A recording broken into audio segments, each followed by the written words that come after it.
Safety downtown took center stage this morning in Duluth. Police updating businesses on their efforts to make the heart of the city crime-free. Northern News Now's Quinn Gorham takes a look at their progress. This is really an opportunity for the community in the downtown to get to meet Chief Sanoa, but also learn more about the strategies for policing in the downtown.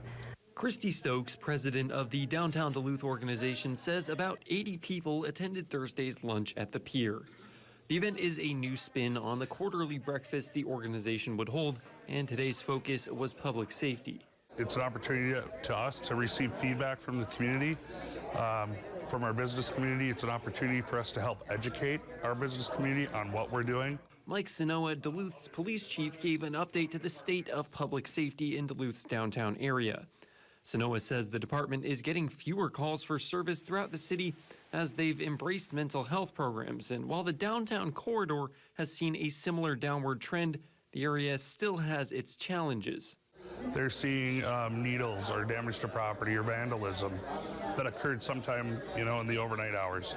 Sanoa says the department has adopted many of the recommendations issued by the city's downtown task force last fall, but getting ahead of crime before it happens has been the most important step. That we're trying to address with proactive patrols before they're coming into work. We're having our officers go in there on directed patrols and try to work through that. But it takes a lot of time to try to work through those people's issues to get them the help they need.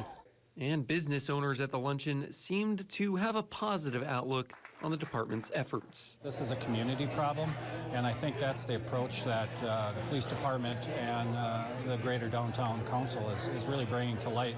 That it really takes a collaborative effort to get out in front of this, and I think they're making strides. In Duluth, Quinn Gorham, Northern News Now.